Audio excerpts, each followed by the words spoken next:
내가 원하노니 깨끗함을 받으라 라고 하는 제목으로 하나님 말씀을 함께 나누고자 합니다.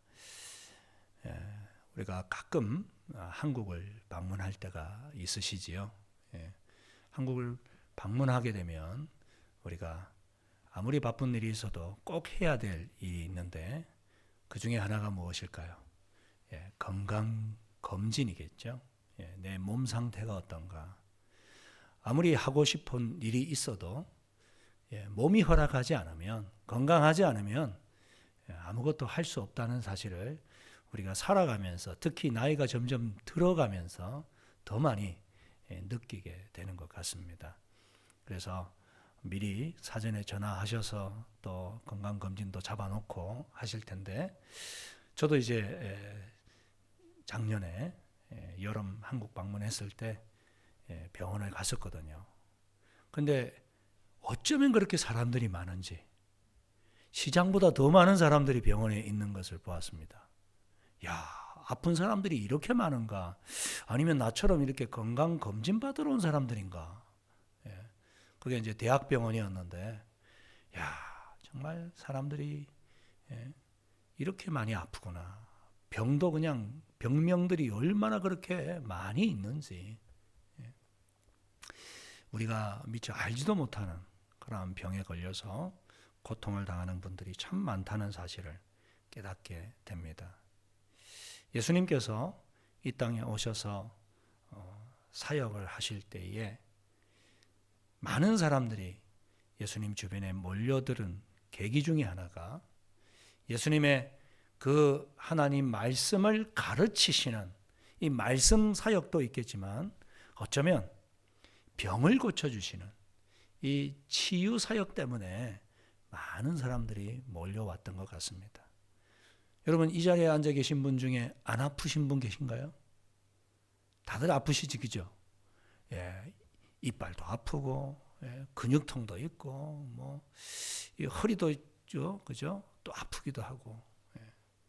우리 다 한두 개씩은 통증을 가지고 계실 것 같은데, 야, 우리 예수님께 나가면 불치병도 낫는다더라. 그런 소문이 퍼지다 보니 얼마나 많이 찾아왔는지요. 근데 사실 예수님의 첫 번째 사역은 말씀 사역입니다. 그래서 세례 요한의 뒤를 이어 이제 본격적인 공생애를 시작하실 때 첫 번째 메시지가 뭐였습니까? 회개하라, 천국이 가까워 왔느니라. 회개하라. 이 회개는 무엇이 전제됩니까? 죄가 전제되죠. 너희들 죄인이야. 죄를 회개해야만 너에게 진정한 천국이 찾아올 수 있다. 천국이 지금 문 앞까지 왔는데 이것이 내 마음으로 들어오기 위해서는 뭐가 필요하다고요? 죄를 회개하는 것이 필요하다. 진심으로 회개할 때 하나님께서 용서해 주실 것이다. 그래서 우리가 신앙생활의 첫 걸음은 무엇으로부터 시작됩니까? 회개에서 시작됩니다. 죄를 깨닫는 것에서부터 시작됩니다. 내가 무슨 잘못을 했는지도 모르는데 회개할 수는 없죠. 가끔 부부싸움 하게 되면 나도 모르게 여보 미안해 이렇게 사과를 할 때 있어요. 그러면 부원 되신 분들이 꼭 묻는 게 있습니다. 뭘 잘못했는데? 뭐가 미안한데? 이걸 또 확답하고 확인하려고 하시는 분들이 계시더라고요. 제 아내의 이야기는 결코 아닙니다. 그럴 때 미안하다가 갑자기 내가 정말 미안한가? 상황을 위기를 모면하기 위해서 우리가 하나님 앞에서 진실되게 회개하면 내 죄를 깨닫고 간구하면 어떤 죄라도 용서받는 줄 믿습니다. 그렇습니다. 근데 성경에 보니까 용서받지 못하는 죄가 있대요. 이게 성령 회방하는 죄라고 그러는데 그 죄는 어떤 죄입니까? 끝까지 예수님 거부하는 죄. 나 죄 없어? 내가 무슨 죄인이야? 끝까지 예수 그리스도의 그 십자가의 희생을 거부하고 받아들이지 않는 죄, 그 죄는 사하심을 받을 수 없다. 바라기는 이 자리에 앉아 계신 분들 중에는 그런 죄를 짓는 분이 아무도 안 계시기를 축원합니다. 그렇습니다. 뭐 교회 안에 계시면서 예수 안 믿는 분이 있겠습니까? 근데 계시더라고요. 어쩔 수 없이 그냥 가정의 평화를 위해서 끌려서 앉아 계시는 분들이 가끔 계신데 그게 복인 줄 믿습니다. 억지로 끌려왔을지라도 하나님의 계획이십니다. 그런 믿음 좋은 아내를 만난 게 얼마나 큰 복인지 모릅니다.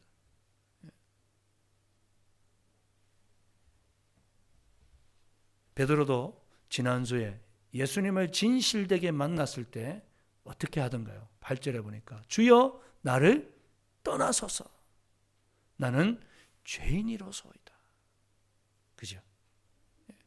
예수님을 만나면 빛 대신 그분이 내 안에 들어오기 때문에 감추어졌던 그 미세한 먼지 같은 죄도 다 드러나서 주여 내가 죄인 중에 괴수죄인입니다.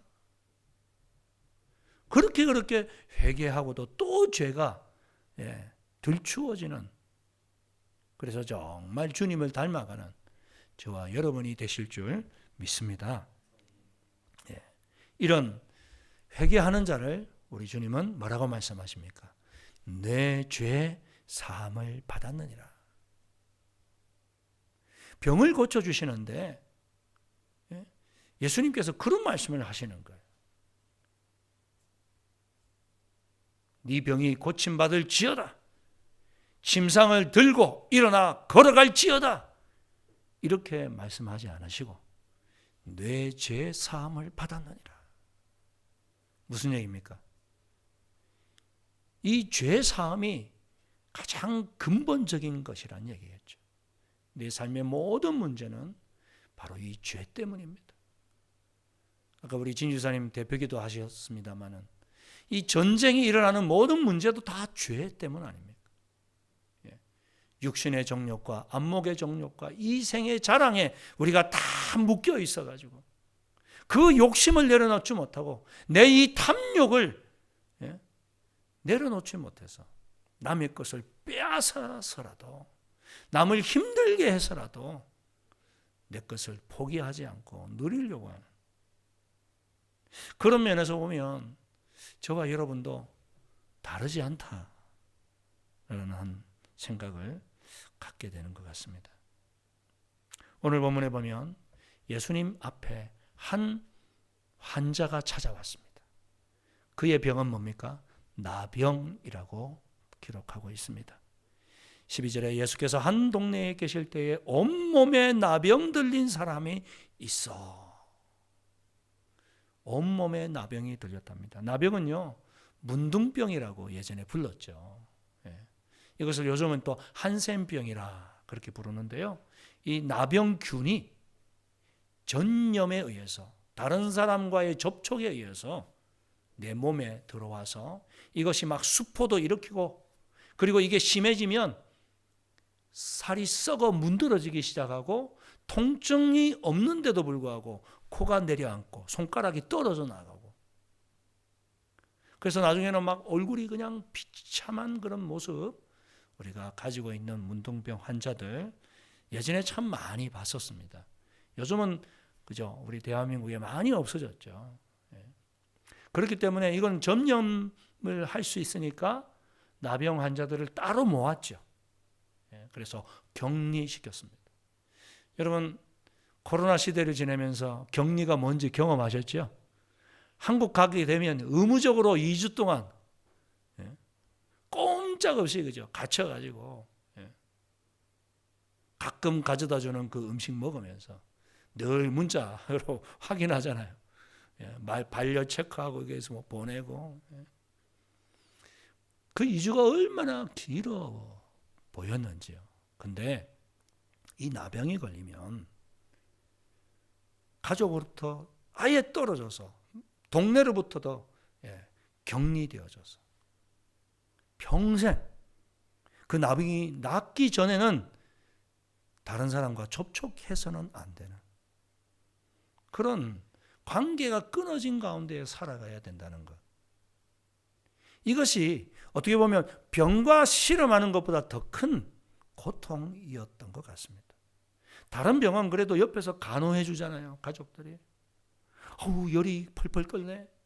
그래서 찬물에 그저 수건을 적셔가지고 얼음 찜질도 해주고, 그런 가족의 관심과 사랑을 받을 때 몸은 여전히 아프지만 마음에 평강이 있잖아요. 위로가 되잖아요. 이겨낼 힘을 얻게 됐습니다. 근데 이 문둥병이 걸리면 격리되어져 가지고 가족들조차도 찾아올 수 없는, 그러니 무슨 소망이 있겠습니까? 절망이죠. 이렇게 살다가 나는 죽는구나. 그래서 스스로 목숨을 끊는 일들도 참 많이 있었던 것이죠. 성경에도 레위기 3장 45절 말씀을 보면, 나병 환자는 옷을 찢고 머리를 풀며 윗 입술을 가리고 외치기를 부정하다 부정하다 할 것이라. 혹시라도 길에 가다가 어떤 사람을 만나게 되면 반드시 그렇게 해라는 것입니다.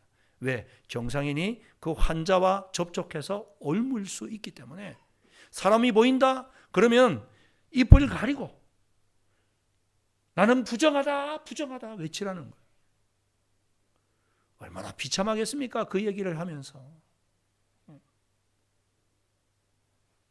그렇게 46절에 병이 있는 날 동안은 늘 부정할 것이라. 그가 부정한 적 혼자 살되 진영 밖에서 살지니. 혼자서 고독하게 살다가 죽을 수밖에 없는 병에 걸린 이 나병 환자. 근데 그 환자가 지금 예수님께로 나오고 있습니다. 근데 예수님 주변에는 구름대처럼 사람들이 운집해 있어요. 오늘 우리가 읽어보진 않았습니다만 그 다음 단락에 나오는 그 사건은요, 예수님께로 중풍병 걸린 환자를 데리고 오고 싶은데 너무 군중이 많으니까 어떻게 합니까? 지붕을 뜯어서 내리는 그런 모험을 감행하는 모습이 기록되어져 있는데, 여러분, 나병 환자는 일반인들을 접촉할 수는 안 됩니다. 접촉하면 어떻게 됩니까? 법을 어겼기 때문에 심판을 받는데 돌로 쳐 죽여라, 그렇게 되어 있는 거예요. 돌에 맞아 죽을 수도 있는 이 나병 환자가 지금 예수님이 계시는 마을로, 그 집으로 찾아오고 있다. 이 말은 어떤 각오였겠습니까? 죽음을 각오한 것이죠. 목숨을 건 것이죠. 어차피 이렇게 살다 죽느니 돌에 맞아 죽더라도 나는 예수님 만나야 되겠다. 그분 만나면 내 질병 고침 받을 수 있다. 목숨을 내걸 정도라면 그 정도 확신이 없어서는 할 수 없겠죠. 여러분도 그런 목숨 걸고 사업하신가요? 목숨 걸고 어떤 일을 해본 적이 있으십니까? 우리가 목숨을 걸고 예수를 믿어본 적이 있으신가요? 아마 믿지 않는 집안 속에서 예수를 믿을 때 혹시 그런 일들을 경험할 때도 있는 것 같아요. 제 친구 중에 하나는요, 중학생이었는데, 여자 친구였는데, 여사친입니다. 여친이 아니고, 정말 친했는데 어느 날 교회를 안 나오는 거예요. 보니까 아버지가 교회 간다고 이 바루깡이라 그럽니까? 이거 기계로 그냥 쫙 밀어 고속도로를 만들었더라고요. 그러니까 살짝 풀러내가지고 막 울고, 나 학교도 못 간다 막 이러면서. 근데 더한 친구도 있었어요. 어떤 친구 아버지는 이제 술을 취해가지고 칼을 들고, 이놈의 자식, 그 남자 우리 친구야는, 네 교회 가면 내가 가만 안 둬? 죽인다? 뭐 그렇게까지 하니까 그 아이가 한 달 정도 교회를 못 나갔어요. 저는 속으로 하나님 감사합니다. 예수 잘 믿는 엄마 만나가지고 오히려 교회 안 가면 두들겨 맞는데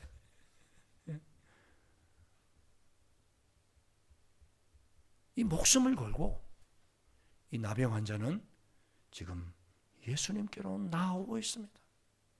그런데요, 그 다음 구절이 저는 참 이해가 안 됐습니다.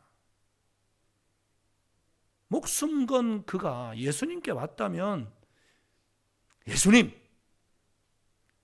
저 지금 반드시 고쳐주셔야 됩니다.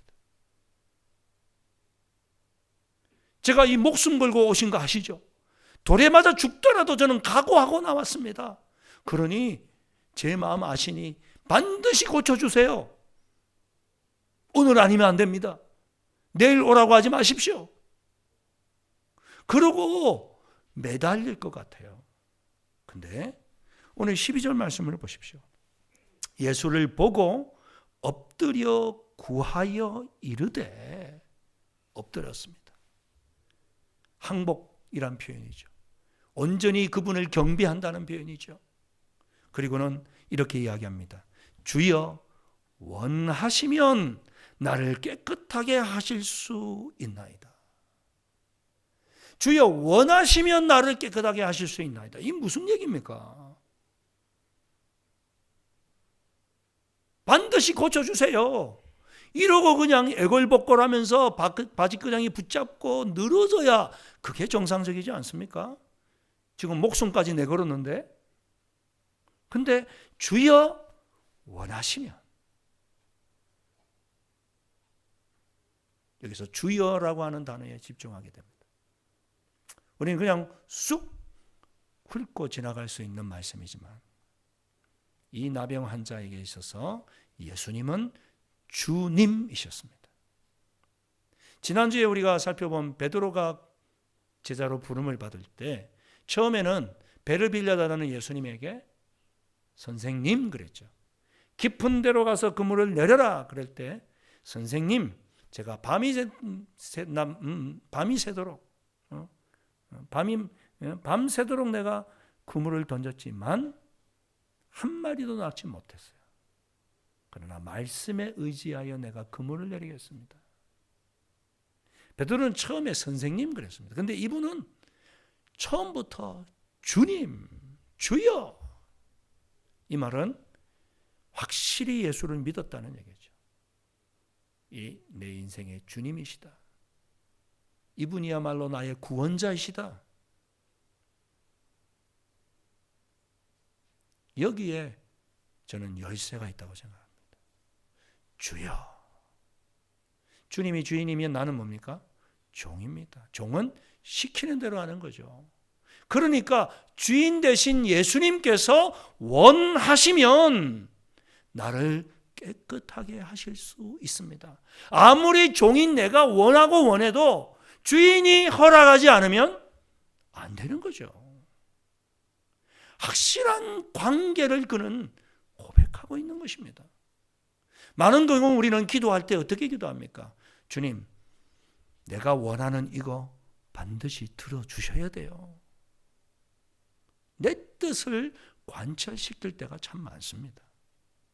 우리의 기도의 제목을 쭉 살펴보면 대부분 그렇지 않습니까? 아시죠, 하나님? 이번에 우리 딸 합격해야 됩니다. 제가 지금 40일 금식 기도합니다. 합격 안 되면 아시죠? 어떻게 보면 우리가 이렇게 주님을 협박할 때도 있지 않습니까? 너무 간절하다 보면 그럴 수 있죠. 저도 그랬던 것 같아요. 그렇게 기도했던 것 같아요. 하나님, 제 덕임 자매와 결혼 안 시켜주시면 저는 죽습니다. 실제로 그렇게 했습니다. 저 장가 못 갑니다. 우리가 그렇게 떼쓸 때가 있잖아요. 근데 이 나병 환자는 그렇게 기도하지 않는 거예요. 주여, 원하신다면 나를 깨끗하게 하실 수 있습니다. 혹시라도 주님이 나 안 원한다, 그냥 그렇게 살아라, 그렇게 말씀하시면 어떻게 해? 그런 부담감이나 불안함 없었을까요? 근데 없었던 것 같아요. 왜냐하면 주님이 나를 불쌍히 여겨 주실 것을 확신했기 때문에, 주님이 나를 사랑하실 것을 그는 믿었기 때문에,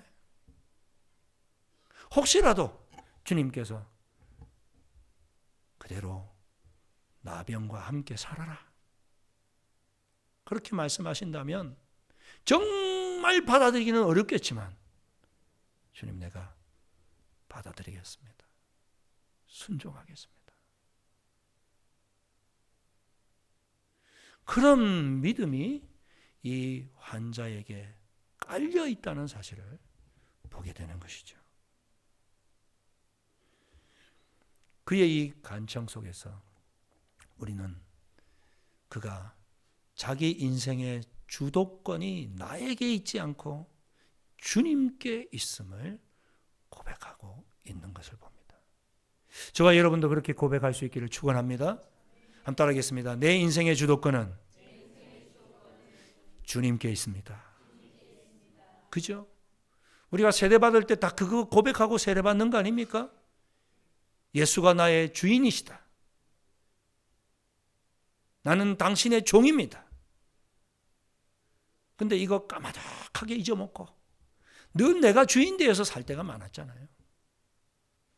내 원대로, 내 소원대로 되지 않으면 짜증내고 원망하고, 이제 다시는 내가 교회 가나 봐라, 그러고 그죠? 문 박차고. 특히 이제 믿는 엄마 아빠한테는 제일 큰 협박이 그거 아닙니까? 자녀들이 엄마 나 내일부터 교회 안 갈 거야, 이러면 이제 엄마 아빠가 이제 막 달래잖아요. 그때부터 야 그건 그거 아니고, 우리가 하나님께도 그렇게 떼쓰고 화내고 투정부리고 그랬던 저 자신의 지나온 과거를 돌이켜보게 됩니다. 그걸 보면 참 이 나병 환자의 믿음이 얼마나 큰 믿음인가. 주여 원하시면 나를 깨끗하게 하실 수 있습니다. 내 인생의 주도권이 당신에게 있습니다. 당신은 충분히 나를, 이 불치병인 나병을 고칠 수 있는 분입니다. 그러나 당신의 뜻이 이 병과 계속 싸우는 것이라면, 이 병과 함께 동거하는 것이라면, 그것이 나의 십자가라면 내가 그 십자가 지고 따라가겠습니다. 여러분, 저와 여러분에게는 다 십자가가 있습니다. 누구든지 나를 따라오려거든 자기를 부인하고 자기 십자가를 지고 나를 따를 것이니라. 어떤 분은 자식을 못 낳다가 한나처럼 간절히 기도해서 자식을 얻는 경우도 있지만, 그러나 하나님께서 끝내 자녀를 주시지 않는 경우도 제가 목회하면서 본 적이 있습니다. 여러분, 그렇다고 해서 하나님이 그분을 버리신 것입니까? 아니죠. 하나님의 또 다른 계획이 있는 줄 믿습니다. 내가 원하는 사업이 실패하고 망하고 빈 털터리가 되고, 내가 그렇게 부르짖었는데 내 사랑하는 가족이 암으로 인해 먼저 떠나게 될 때 가슴이 미어 터지죠. 그렇지만 그 모든 것이 하나님의 뜻 가운데 있음을 믿고, 그 아픔과 그 죽음조차도 선으로 만드시는 하나님의 역사를 바라보는 저와 여러분이 될 수 있기를 축원합니다. 감사하게도 우리 주님께서 어떻게 말씀하십니까? 13절에 예수께서 손을 내밀어 그에게 대시며 이르시되, 예수께서 손을 내밀어 그에게 대셨답니다. 나병은 부정한 병입니다. 그죠? 우리가 레위기, 민수기, 신명기 쭉 읽어보시면서 이제 발견하는 게 정한 것, 부정한 것을 구분하게 하시잖아요. 음식도 구분해서 먹으라 그러시잖아요. 그래서 부정한 걸 만지면 어떻게 됩니까? 나도 부정해지니까 만지지 마라. 나병 환자는 부정한 자입니다. 일반적인 사람이 그 부정한 자를 만지면 자기도 부정하게 됩니다. 전염됩니다. 근데 예수님은 그를 만지셨습니다. 그랬을 때에 예수님이 부정하게 되었을까요? 아니죠. 의로운 분, 정결한 그분이 만지시니까 부정했던 나병 환자가 정하게 되는 줄 믿습니다. 깨끗해지는 줄 믿습니다. 예수님이 내 안에 들어오게 되면 내 안에 있는 모든 죄가 다 사라지고 정결하고 의로운 자가 되는 줄 믿습니다. 이것을 신학적 용어로 전가라고 그러지 않습니까? 내 속에 있던 그 더럽고 추악한 죄는 주님께서 다 가져가시고 주님의 그 정결하고 의로운 의가 내 안으로 들어오게 되는 역사가 주님을 믿을 때 일어나는 줄 믿습니다. 이 십자가의 은혜. 그래서 우리가 십자가를 바라보게 되는 것이죠. 주님의 보혈을 의지하는 것이죠. 주님께서 나병 환자의 손을 대셨습니다. 그리고 내가 원하노니 깨끗함을 받으라. 내가 원하노니 깨끗함을 받으라. 이 주님의 음성을 들은 환자의 마음은 어땠을까요? 아마 가슴에 미어 터지지 않았을까요? 원하시면 깨끗하게 하실 수 있습니다. 그랬는데 자기의 그 원함과 주님의 원함이 맞아떨어진 것이죠. 얼마나 원했겠습니까? 이 질병 고침. 그래서 목숨 걸고 왔는데도 불구하고 주님의 그 주도권을 인정했더니 주님께서 내가 원하나 깨끗함을 받으라. 얼마나 가슴이 터졌을까. 그 음성이 귀에 들리는 그 순간 그의 평생을 괴롭혔던 보고 싶은 가족도 못 만나게 하고 외롭게 힘들게 살았던 그의 인생의 문제가 해결된 줄 믿습니다. 내가 원하노니 깨끗함을 받아라. 이 음성이 바로 이 아침 여러분의 귀에 들려질 수 있기를 축원합니다. 얼마나 복된 것인지. 우리 주님이 원하시는 것은 우리 모두가 죄에서 자유함을 얻고 죄의 종이 아니라 주님의 종이 되어서 하나님의 영광을 나타내며 살아가는 하나님의 사람들이 되는 것인 줄 믿습니다. 이제 더 이상 우리는 부정한 자가 아닙니다. 죄인이 아닙니다. 이제 깨끗하게 되었습니다. 의인이 되었습니다. 저는 옆에 분에게 이렇게 고백하겠습니다. 이제 의인이 되셨군요. 축하합니다. 축하합니다. 아멘. 그렇습니다. 이것은 내가 잘나고 똑똑하고 선을 많이 행해서가 아니라 예수 그 이름을 믿음으로 말미암아 우리가 구원함을 얻고 자녀가 된 것입니다.